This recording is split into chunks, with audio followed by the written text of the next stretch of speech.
Hi guys, I am Shivam Gupta. Welcome to Mockzone MBA preparation. So guys, today's video is going to be very important for those who are preparing for CAT 2023 exam, because in this video I will be discussing some actual quants questions asked in CAT 2022 slot 2. Guys, ये part 2 है. Part 1 में हमने कुछ question slot 2 के discuss किए थे. Part 2 में कुछ और क्वेश्चंस करने वाले हैं, बाकी क्वेश्चंस. तो गाइस ये आपके लिए काफी इंपॉर्टेंट है, not only for those who are preparing for CAT but also for other exams as well. चलो गाइस स्टार्ट कर लेते हैं. वैसे हम लोग का ये Telegram, WhatsApp and Facebook groups हैं. इन सबका लिंक मैं कमेंट सेक्शन में दे दूंगा, आप ज्वाइन कर सकते हो अपने अकॉर्डिंग. एंड यहाँ पे प्रैक्टिस सेशन वगैरह होते रहते हैं. चलो गाइस, पहला क्वेश्चन देख लेते हैं. Two ships meet mid ocean and then one ship goes south and the other ship goes west, traveling at a constant speed. 2 hours later they are at 60 km apart. If the speed of one of the ship is 6 km per hour more than the other, the speed in kilometer per hour of the slower ship. तो basically two ships कहाँ meet कर रही है? Mid ocean. उसके बाद one is going south and the other is going west. तो guys हम लोग का एक रफ फिगर अगर देखें, नॉर्थ साउथ वेस्ट ईस्ट, मान लेते हैं दोनों शिप यहाँ पे मीट कर रहा दोनों ने. उसके बाद एक शिप इधर गई, दूसरी शिप नीचे आई, ऐसे. ठीक है. और 2 घंटे बाद ऐसा हो रहा है. ठीक है. 2 घंटे बाद ये 60 किलोमीटर अपार्ट है. मतलब 2 घंटे में मान लो यहाँ पे और यहाँ पे है, तो डिस्टेंस क्या है इसके बीच की? 60. ठीक है. अगर स्पीड्स दोनों शिप की एक्स एंड वाई ले लो, कि इसकी एक्स स्पीड थी, इसकी वाई स्पीड थी, तो 2 घंटे में डिस्टेंस कितना कवर किया गया होगा? 2x and 2y. तो क्या आप ऐसे बोल सकते हो, ये पॉइंट था, ये 2x डिस्टेंस कवर हुआ, ये 2y डिस्टेंस कवर हुआ, और इनके बीच का डिस्टेंस कितना आ गया? 60. तो क्या यहाँ पे पाइथागोरस लगा सकते हैं हम लोग. हमको क्या मिल जाएगा? 4x² plus 4y² equal to 3600. यहाँ से आपका x² प्लस y² आ गया 900. अब गाइस आपको स्पीड्स में रिलेशन दिया गया है. आपको बोला गया है कि एक की स्पीड अगर x है तो दूसरे की x+6 होगी. तो आप y की जगह x+6 ले सकते हो. x² प्लस x+6 का होल स्क्वायर इक्वल टू 900. कर लो solve. Plus 36 plus 12x equal to 900. ये आपका 2x² हो गया, प्लस 12x, 900 इधर आएगा, माइनस 864 हो जाएगा इक्वल टू 0. गैस 2 से पूरे को डिवाइड कर दो, ये आ गया आपका x² plus 6x minus 432 equal to 0. Guys ये क्वाड्रेटिक इक्वेशन सॉल्व करनी है आपको.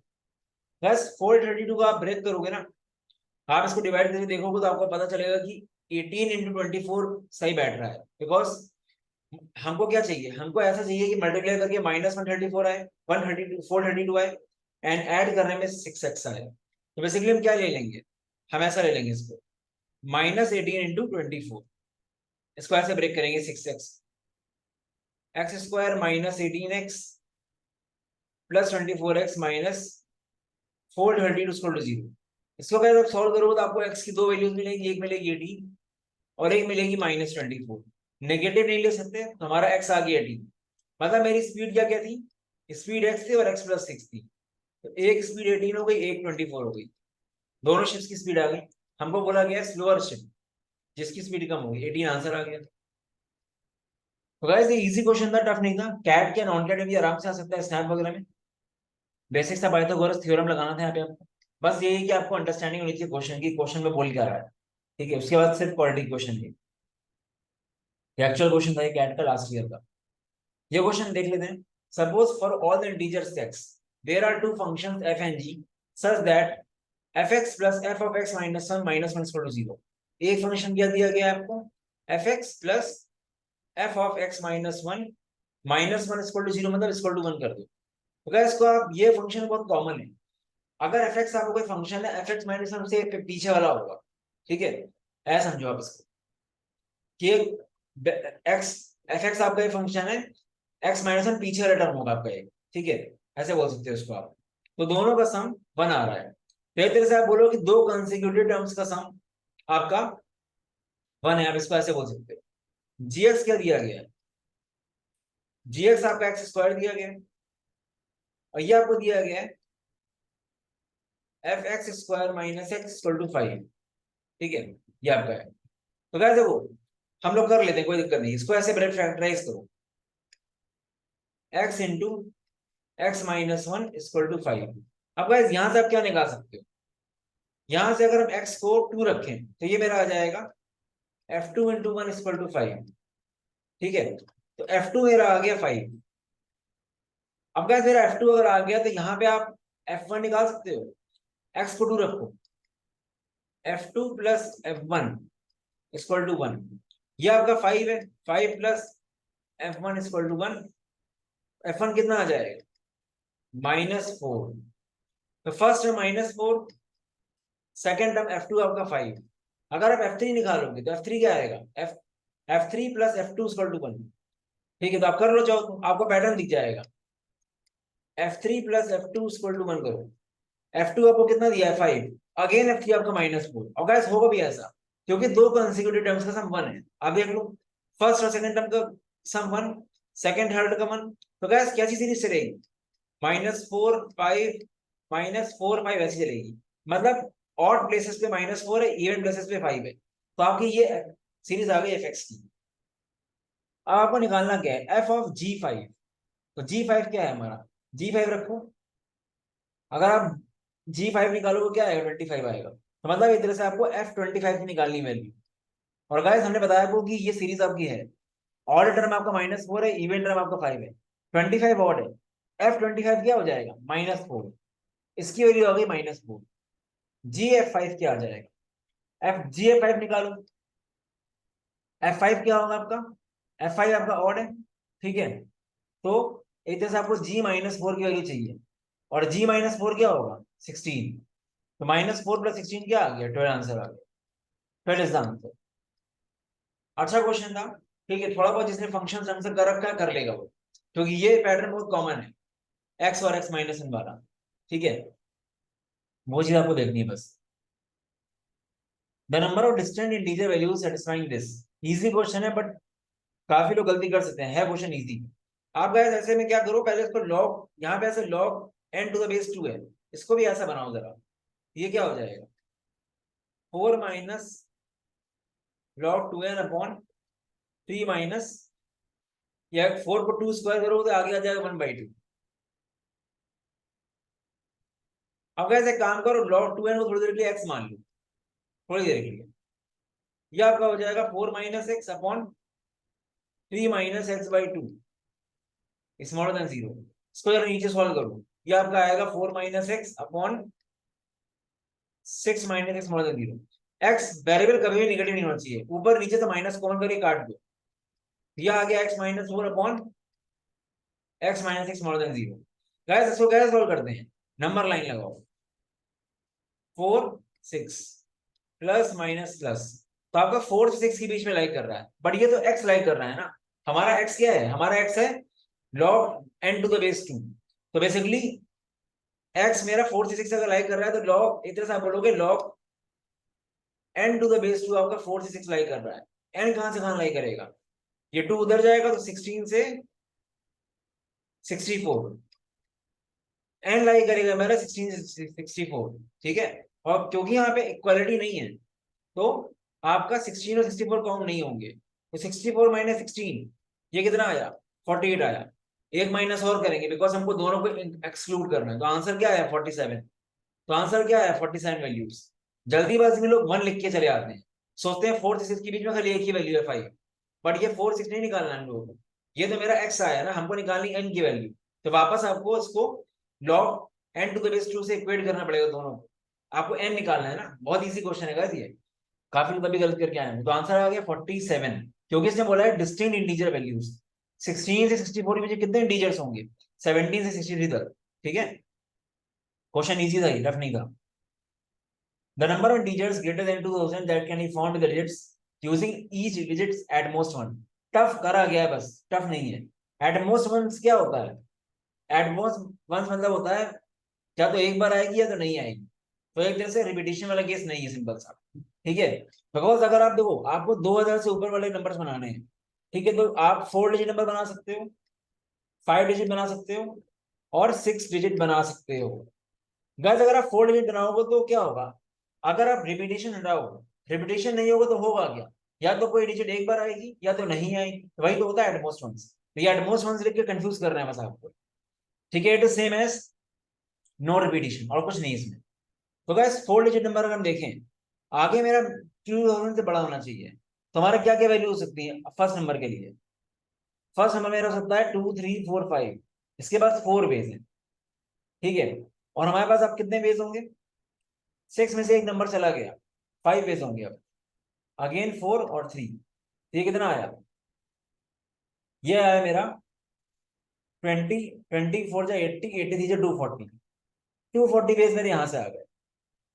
अब गैस अगर 5 डिजिट नंबर है, 5 डिजिट नंबर में दिक्कत क्या है कि जीरो आगे नहीं आएगा, बाकी कुछ भी आ सकता है।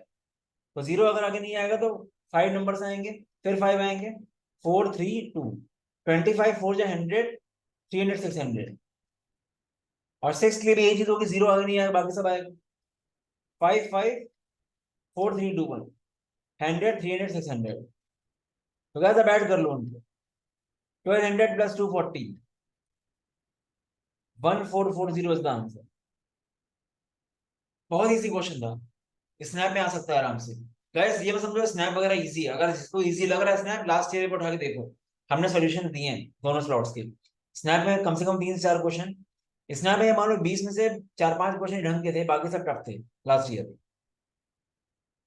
Mr. Pinto invests 1/5 of his capital at 6%, 1/3 at 10%, and remaining at 1%. Each rate being the simple interest per annum. The minimum number of years required for the cumulative interest income from these investment to equal to or exceed his capital. बहुत easy question है। वो क्या बोल रहा है कि पिंटू ने 1/5 अपने कुछ कुछ कैपिटल कुछ रेट पे लगाई हुई है, हमें बताना है कि कितने मिनिमम साल में उसकी जो इंटरेस्ट रेट आ रहा है टोटल, वो बराबर या बड़ा होगा इनिशियल इन्वेस्टमेंट से। तो गाइस हमें थोड़ा सा स्मार्टली काम करो, 1/5 है, 1/3 है, तो 1/5 और 1/3 अगर आप ऐड कर दो, जब माइनस करोगे 1 से, तो आपको नीचे 15 मिलेगा। हम करना क्या जा रहे हैं, आप लेने को टोटल इन्वेस्टमेंट एक्स भी ले सकते हो, बट हम क्या लेंगे, 1/5 और 1/3 का मिला के लेंगे कुछ, तो हम 15 ले सकते हैं, 150 ले सकते हैं। हम मान रहे हैं कि इसकी इन्वेस्टमेंट 150 एक्स थी टोटल इनिशियली, आप एक्स लेके करो भी आंसर आ जाएगा। हमने क्या माना कि टोटल इन्वेस्टमेंट 150 एक्स थी, उसमें से 150 कैसे लगाई जा रही है, 6% पे, तो 1/5 ऑफ दिस क्या आएगा, 30x। सिंपल इंटरेस्ट का फॉर्मूला क्या होता है, P into R into D by 100, तो आप तीनों केस में इंटरेस्ट निकाल के ऐड कर रहे हो, तो 30x into 6% into n years upon 100 plus 1/3, इसका क्या हो जाएगा, 1/5 आएगी, हाँ 1/3 आएगी इसकी 50 into 10% into number of years n upon 100 plus, अब बाकी कितना बचा, 30 50 चला गया 80, 70 बचा, 70 बची ना principal, 70x into 1% into n by 100। ये क्या बोला है, greater than equal to initial investment, बस इतना बोला गया है, ठीक है।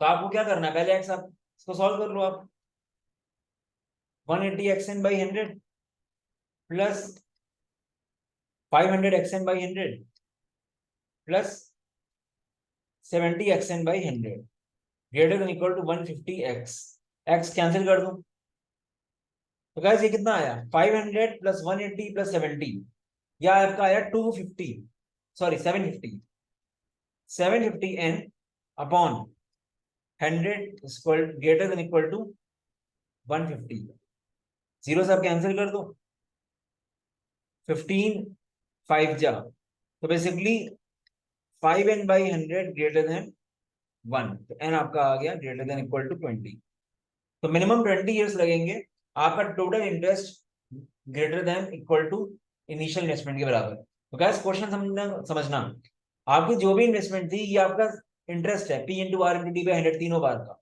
ये टोटल इंटरेस्ट बोला गया है, बड़ा होगा या बराबर होगा इनिशियल इन्वेस्टमेंट से जो 150x थी। आप इस क्वेश्चन को एक्स लेके भी कर सकते हो, ऐसा नहीं कि 150x लेके ही करोगे, इनिशियल इन्वेस्टमेंट एक्स मान लो, तो आपका क्या हो जाएगा, 1/5 x/5 into 6 into n, x/3 into 10 into n, ठीक है, और x बाई बचा कितना 15, ठीक है, तो मतलब जो बचा पार्ट है वो कितना बचेगा आपका 7/15 x into 1 into n by 100 ऐसा, ठीक है, greater than equal to X, है वही चीज, बस यहाँ पे क्या है कि फ्रैक्शन नहीं आया आपका, आपने 150x ले लिया, ठीक है। तो आंसर क्या है इसका, 20 ईयर्स। क्वेश्चन बहुत अच्छा है, एवरेज क्वेश्चन समझना पड़ेगा अच्छे से, क्वेश्चन इजी बट माइंड वाला गेम है। The average of non decreasing मतलब क्या होता है? नॉन डिक्रीजिंग मतलब या तो इंक्रीजिंग सीरीज होगी या तो इक्वल होगी, डिक्रीज नहीं करेगी। मतलब या तो इट कैन बी 1 2 3 4 और इट कैन बी 1 1 1 1। ये नहीं हो सकता 2 1, ऐसा नहीं हो सकता, डिक्रीज नहीं हो सकती। या तो स्ट्रिक्टली इंक्रीजिंग होगी या तो इक्वल होगी, इंक्रीजिंग इक्वल इंक्रीजिंग ऐसे। नॉन डिक्रीजिंग मतलब डिक्रीजिंग नहीं, डिक्रीजिंग नहीं तो क्या, इंक्रीजिंग या इक्वल। ठीक है, ये आपके एन नंबर्स हैं, A1 से लेकर एन तक 300 इसका एवरेज है। If A1 is replaced by 6A1, the new average becomes 400. The number of possible values of A1. अच्छा क्वेश्चन है गाइस। अगर आपका एवरेज A1 से AN तक का 300 है तो टोटल क्या होगा? टोटल आपका होगा 300N। अब इसी तरह आपका A1 अगर 6A1 से रिप्लेस हो गया तो 6A1 प्लस A2 A3 से लेकर AN तक क्या हो जाएगा? सम एवरेज 400 है तो अगेन ये आपका हो जाएगा ऐसा, 6A1 प्लस A2 से लेकर AN तक का सम हो जाएगा आपका 400N। इन दोनों को माइनस कर देंगे, क्या आ जाएगा? 5A1 मेरा बराबर आ गया 100N के, A1 मेरा आ गया 20N। अब गाइस आपको निकालनी है the number of possible values of A1। A1 depend करेगा N पे। आप गाइस एक बार ध्यान समझो, ये आपकी जो सीरीज है डिक्रीज नहीं कर सकती। अगर A1 से AN तक का एवरेज 300 है तो मतलब क्या, ऑन एन एवरेज अगर देखें तो हर एक नंबर 300 होना चाहिए। अगर ठीक है तो मतलब यही होगा 300, कुछ नंबर होंगे, कुछ नंबर 300 से ज्यादा होंगे, कुछ 300 से कम नहीं होंगे, बट इंक्रीजिंग में होंगे। ठीक है, अब एक बात समझो आप, अगर आप एन को, आप देखो आपका एन रखने पे आपका A1 आ रहा है, क्योंकि ये सीरीज है तो बराबर है तो इंक्रीजिंग हो रही है, डिक्रीजिंग नहीं हो रही है। आप सोचो कि एन आपका मैक्सिमम क्या हो सकता है? अगर आप एन को 15 रखो, एन को 15 रखोगे A1 आएगा 300। ठीक है, तो गैस फर्स्ट ही टर्म अगर 300 है तो एवरेज 300 कब आएगा? जब सब बराबर होंगे, क्योंकि अगर आप आगे बढ़ा दोगे तो 300 से ऊपर पहुंच जाएगा एवरेज। तो मेरा कहने का मतलब क्या है कि अगर एन को आपने 16 रखा तो 16 रख ही नहीं सकते एन को आप। एन को 16 रखोगे तो आपका A1 आएगा 320, और जिसका फर्स्ट टर्म भी 320 हो और सीरीज डिक्रीज नहीं कर सकती, सारे टर्म्स भी अगर 320 ले लोगे तो आपका एवरेज 300 आ ही नहीं सकता। ठीक है, 300 से ऊपर ही आएगा, ऑब्वियस सी बात है। तो आपका मैक्सिमम एन क्या हो सकता है? मैक्सिमम एन आपका 15 हो सकता है। उस केस में आपके सारे नंबर्स बराबर होंगे 300 के, तभी एवरेज 300 आएगा। ठीक है, तो आपकी एन की मैक्सिमम वैल्यू क्या होगी? 15। ठीक है, एन की मैक्सिमम वैल्यू 15 होगी। ठीक है, और दूसरी बात, अब देखो, आप एन को 1 रख सकते हो क्या? अगर हम एन को 1 रखेंगे A1 मेरा 20 आएगा। A1 अब फर्स्ट A1 मतलब एवरेज आपका 300 है, A1 20 कैसे हो सकता है? तो 1 नहीं हो सकता। तो मतलब आपके नंबर ऑफ वैल्यूज क्या आएंगी? नंबर ऑफ वैल्यूज आपकी 2 to 15 लाई करेंगी, मतलब एन 2 3 4 से लेकर 15 तक हो सकता है। और एन जितना होगा A1 की उतनी नई वैल्यूज आएंगी। तो आंसर क्या आएगा आपका? 2 to 15। N can take values from 2 to 15, तो total values are 14। 14 is the answer for this question. Conceptual question था एवरेज का। आपको बस ये समझना पड़ेगा कि एवरेज मतलब ऑन एन एवरेज आप एक एक को नंबर सेम रख सकते हो। ठीक है, जैसे यहाँ पे हमने बोला कि N16 आपका नहीं हो सकता बिकॉज फर्स्ट ही टर्म जिसका 320 है और सीरीज डिक्रीज नहीं हो सकती, तो एवरेज 300 कैसे आ जाएगा? या तो बराबर होगा, बराबर भी करो तब भी 320 आएगा एवरेज, इंक्रीज करो तो और बढ़ेगा एवरेज, डिक्रीज कर नहीं सकते तो N16 हो ही नहीं सकता। एन आपका मैक्सिमम 15 हो सकता है, उस केस में आपका A1 से AN सारे नंबर 300 होंगे। ठीक है, कंसेप्चुअल क्वेश्चन और एवरेज क्वेश्चन बार बार कैट में आते हैं बिकॉज कंसेप्चुअल होता है ये। काफी लोग रिजल्ट के चले आते हैं। अच्छा क्वेश्चन है, 14 इसका आंसर है। Working alone, the times taken by Anu, Tanu and Manu to complete a job is, the ratio is 5:8:10. ठीक है, they accept a job which they can finish in 4 days if they work together for 8 hours per day. तो कैसे यहाँ पे number of hours में convert हो रही है चीजें। However, Anu, Tanu work together for first 6 days, working 6 hours 40 minutes per day. Then the number of hours that Manu will take to complete the remaining job working alone. तो guys यहाँ पे बोला गया time taken by Anu, Tanu and Manu to complete the job is 5:8 तो guys आप number of hours में लेके चलो। अनु को लगते हैं 5x आवर्स, तनु को लगते हैं 8x आवर्स एंड मनु को लगते हैं 10x आवर्स। ठीक है, तो basically they accept a job which they can finish in 4 days if they work together for 8 hours per day। ठीक है, तो बेसिकली आप क्या मानो कि आप टोटल वर्क मान लो, इसका एलसीएम दैट इज 40x। ठीक है, तो एक एक घंटे में ये कितना काम करेगा? 40/5, 8 प्लस 5 प्लस 4, ये 1 आवर कवर हुआ, इंटू 4 डेज काम हो रहा है, और एक दिन में 8 घंटे हो रहा है, मतलब 32 आवर्स काम हो रहा है। ये इसके बराबर है, ये बराबर है 40x के। यहां से अभी वो क्या आया, ये आपका आया 17 × 32 = 40x। ठीक है, 4 8 जा, ठीक है, तो ये आपका आ गया 68/5 आ गया एक्स की वैल्यू। तो यहां से आपको number, total number of hours मिल गए। ए को लगते हैं 68 आवर्स, बी को लगते हैं 68 × 8/5 आवर्स, सॉल्व मत करो उसको, और मनु को लगते हैं 68 × 2, मतलब ये हो जाएगा 2 8 16 136 आवर्स, तीनों के आ गए। ठीक है, however Anu and Tanu work together for the first 6 days, working इतना, then the number of hours that Manu will take to complete the remaining job. तो गाइस अब क्या करना है आपको, फर्स्ट 6 days में कितना काम हुआ वो देख लो आप। ठीक है, तो कौन कर रहा है, अनु एंड तनु कर रहे हैं। 1/68 प्लस 5/68 × 8, ये इनका 1 घंटे का काम हुआ, और कितनी देर काम हो रहा है, 6 days काम हो रहा है, और एक दिन में 6 hours 40 minutes हो रहा है। 6 hours 40 minutes इज व्हाट, ये आपका हुआ 40 minutes इज 2/3 hours प्लस 6 20/3, और 6 days हो रहा है, तो ये 40 हुआ। इतना वर्क किया, टोटल में दोनों मिलकर इतना किया। अब यार सॉल्व करते हैं इसको, यहाँ पे 8 है, ऊपर भी 8 करो, ये आ गया आपका 13/68 × 8 × 40, काट दो।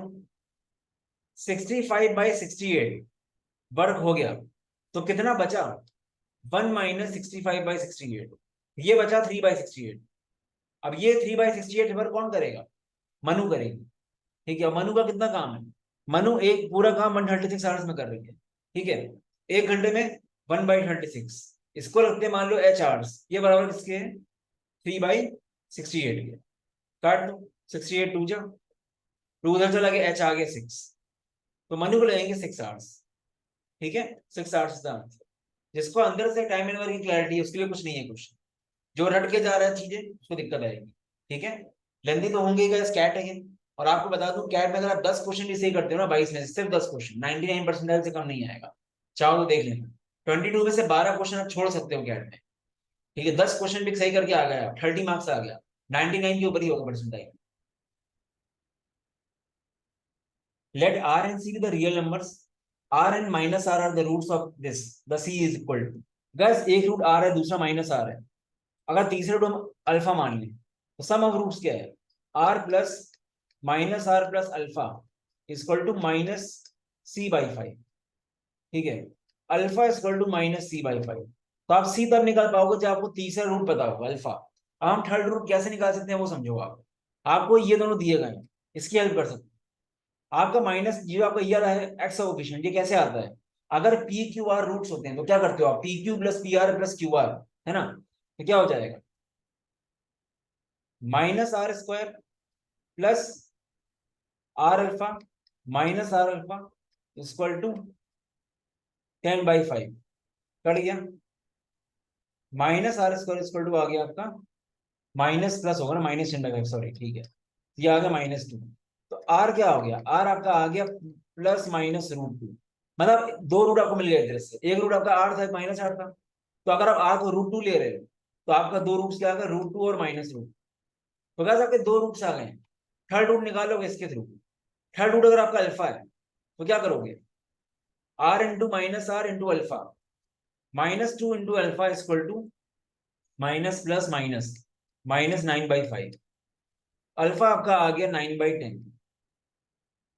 ठीक है, ये आपका 9/10 आ गया, बस एक बार आपका 9/10 आ गया, यहाँ रख दो। 9/10 equal to minus of C/5, कर गया, C इक्वल टू -9/2, आंसर आ गया। क्वेश्चन इजी था गाइस, अलजेब्रा की नॉलेज है, क्वाड्रेटिक क्वेश्चन पढ़ा तो कर लोगे। ये क्वेश्चन मैं इजी मानूंगा, टफ नहीं मानूंगा कैट के अकॉर्डिंग, और मुझे लगता है स्लॉट 2 थोड़ा इजी था। 5 students including Amit appear for an examination in which possible marks are between 0 to 50, both inclusive, 0 50 भी हो सकते हैं। The average marks for all the students is 38। Average marks बोला गया 5 स्टूडेंट्स का टोटल निकाल लो, 38 into 5 is the total, ये आ गया आपका 190, and exactly 3 students got more than 32। 5 में से 3 का ही बस 32 से ऊपर है, 32 प्लस के हो सकता है इन तीनों का, ठीक है, बाकी अगर 32 से कम होगा, if no two students got the same marks and Amit got the least marks among the 5 students, then the difference between the highest and lowest possible marks of Amit, तो guys आपको अमित को लीस्ट कराना है, तो maximum बाकी चारों को दे दो, ये तीनों का आपका 32 से ज्यादा मार्क्स है, टोटल 190 है, मैक्सिमम 50 हो सकता है, ठीक है, तो आप क्या कर सकते हो, इसको 50 मार्क्स दे दो, इसको 49 दे दो, इसको 48 दे दो, इन तीनों को 32 से ज्यादा था, इनको हमने पूरा पूरा दे दिया, बिकॉज हमको अमित को लीस्ट से लीस्ट करना है, ठीक है, इसलिए तो ये आपने करा दिया। अब इनको ऐड करो, कितना आया, ये आपका आया 147, तो 190 में से 147 माइनस करो, कितना आएगा, ये आएगा 43। अब गाइस 32 से इनका कम होना है, मतलब 32 या 32 से कम, ठीक है, 32 भी हो सकता है इनका, 32 या 32 से कम, तो गाइस एक बंदे को हम कितना दे सकते हैं, एक बंदे को 32 दे सकते हैं, तो अमित को कितना मिलेगा, 11 नंबर, क्योंकि हमको अमित को मिनिमम से मिनिमम करना है, बात ये है, इसलिए तो हमने एक को दे दिया, ये 11 आ गया, तो 11 आ गया अमित का मिनिमम, मतलब हमें अमित का ही हाईएस्ट एंड लोएस्ट पता करना है, ध्यान रखना, गलती से भी ये मत कर देना ये हाईएस्ट है ये लोएस्ट है, ऐसा मत करना। अमित के दो केस लेने हमको, पहले अमित का मिनिमम कितना हो सकता है, 11, अमित का 11 आ गया मिनिमम, अब ज्यादा से ज्यादा अमित का कितना हो सकता है, ये बात ध्यान रखो कि अमित के लीस्ट मार्क्स हैं, अमित का ज्यादा से ज्यादा कितना हो सकता है, ये देखो आप, तो बेसिकली आप क्या कर सकते हो, आपको ये बताया कि इन लोगों का 32 से ज्यादा है, ठीक है, तो आप उसके से हम लोग क्या कर सकते हैं, हम लोग दे सकते हैं अमित को, हमको लीस्ट करना है, तो मतलब पांचों में सबसे लीस्ट नंबर क्या आ सकता है, 31, इसको 32 दे दो, और बाकी लोगों को जो बचा डिवाइड करा दो, कोई दिक्कत नहीं है, तो अमित का लीस्ट मार्क्स हाईएस्ट से हाईएस्ट 31 हो सकता है, मतलब अमित का लीस्ट अभी भी रहेगा, इन पांचों में से सबसे छोटा ही रहेगा, बट ये कितना बड़ा से बड़ा लीस्ट हो सकता है ये समझ लो, ठीक है, तो 31 marks can be the least possible marks, मतलब हाईएस्ट में से, ठीक है, कंफ्यूजन ना हो तो समझ लो, ये समझ लो कि आपको पांचों में से सबसे कम नंबर अमित के ही है, उसमें तो मैक्सिमम वैल्यू मिनिमम वैल्यू क्या हो सकती है, मिनिमम 11 हो सकती है, मैक्सिमम अमित की 31 हो सकती है, इनका डिफरेंस कितना आ रहा है, 31 माइनस 11, 20 इज द आंसर, ठीक है, ये चीज समझनी पड़ेगी अब। अच्छा क्वेश्चन था, थोड़ा बहुत अगर प्रैक्टिस कर रखा है, मॉक्स दिए हैं, मॉक्स देके अच्छे से एनालाइज करोगे तो काफी क्लैरिटी आएगी, बट मॉक्स देने से पहले वैरायटी करके जाना पड़ेगा। Manu earns 4,000 per month and wants to save an average of 550 per month in a year. In the first 9 months, his monthly expenses was 3,500, and he foresees that 10th month onwards, his monthly expense will increase to 3,700. ठीक है. In order to meet his early savings, his monthly earnings in rupees from 10th month onwards will be. ठीक है. तो guys 9 month तक उसकी monthly earnings अगर 4,000 है तो 9 into 4,000 हो गया इसके मंथली अर्निंग्स, 10th मंथ से मान लेते हैं इसकी मंथली अर्निंग एक्स है, ठीक है, तो 3 महीने की अर्निंग क्या हो जाएगी, 3x हो जाएगी, ये इसकी टोटल अर्निंग्स हो गई एक साल की, माइनस एक्सपेंस टोटल कितना होगा, फर्स्ट 9 मंथ्स एक्सपेंस कितना था, 10th मंथ से इसका एक्सपेंस हो गया ये, ठीक है, और ये किसके बराबर होगा, इसकी सेविंग, इसकी एवरेज सेविंग अगर पर मंथ इतनी है तो 12 मंथ की कितनी होगी,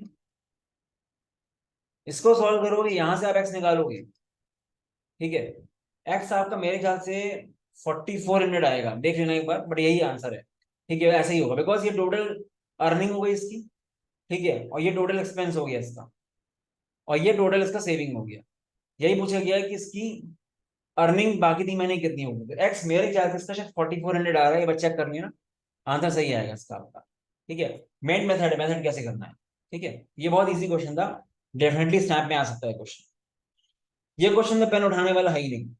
For some natural number n, assume 15,000 factorial is divisible by n factorial के बाहर factorial लगा है, the largest possible value, यही रखो largest पहले n को, यहाँ रखोगे n क्या आएगा, 7 factorial का factorial, 5040 factorial, आप बताओ कि 15,000 factorial आराम से 5040 factorial को डिवाइड कर लेगा, कम करते जाओगे 15,000 इंटू 14,999 ऐसे करते जाओगे, एंड में जाके आप ऐसे लिख सकते हो ना 5040 फैक्टोरियल, कट जाएगा आराम से पूरा ही, तो मैक्सिमम वैल्यू एन आ गई 7, बहुत इजी क्वेश्चन, ये क्वेश्चन तो मतलब कैट का था, बहुत बड़ी बात लगती है मुझे, ठीक है, N7 है इसका।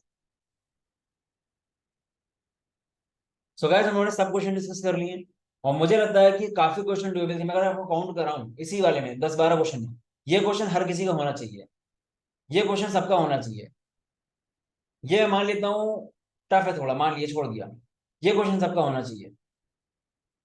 ये टफ मान लिया मैंने, ऐसे होना चाहिए सबका। ये भी टफ है मान लो, ये क्वेश्चन सबका होना चाहिए। 4 क्वेश्चन हो गए, 5 क्वेश्चन, 6 क्वेश्चन, 7 क्वेश्चन। गैस इसी 12 क्वेश्चन में से 7 क्वेश्चन हर किसी होने चाहिए, और पहले वीडियो में 10 क्वेश्चन थे, वहां पे 5 क्वेश्चन निकलेंगे। तो 13-14 क्वेश्चन सबके बनने चाहिए अगर हमने ढंग से पढ़ाई करी तो गैस ये समझ लो कैट इजी है, टफ नहीं है। आपको सारी वैरायटी करनी है, बस आप लोग मॉक्स के पीछे मत भागो। मॉक्स आप 1 सितंबर से दो मेरे अकॉर्डिंग, पहले सारी वैरायटी करो अच्छे से। एक एक चैप्टर में पीएचडी करो गाइस, ठीक है। एक प्रॉपर स्ट्रक्चर में करना है। In that case you can check out our CAT या कंप्लीट एमबीए का कोर्स। हम लोग की यूएसपी है कि हम लोग सब कुछ बहुत डिटेल में पढ़ाते हैं। हम चाहते हैं कि आपको नया वैरायटी दिखे ना एग्जाम में। लाइक पीएनसी प्रोबेबिलिटी की 14 क्लासें हुई है, नंबर्स की 18 क्लासें हुई है। इतनी क्लासेस का रीजन क्या है? सब कुछ हम क्लास में ही करा देंगे, आपको कुछ बचेगा नहीं। प्लस 300-400 क्वेश्चन पीवाईक्यूज के, मॉक्स के, सब कुछ। ठीक है, तो हम लोग के 2 कोर्सेज हैं। कंप्लीट एमबीए में आपका सब कुछ आता है, अभी से लेकर अगले साल में तक जितने भी एग्जाम्स हैं, सबके कोर्सेज, सबकी टेस्ट सीरीज, सबका जीडीपीआई, सब कुछ कवर्ड है उसमें। ये हम लोग के बाकी कोर्सेज है। एक हम लोग का एश्योरेंस कोर्स भी है। टॉप 30 से कॉल नहीं आया, 40% सीधे वापस।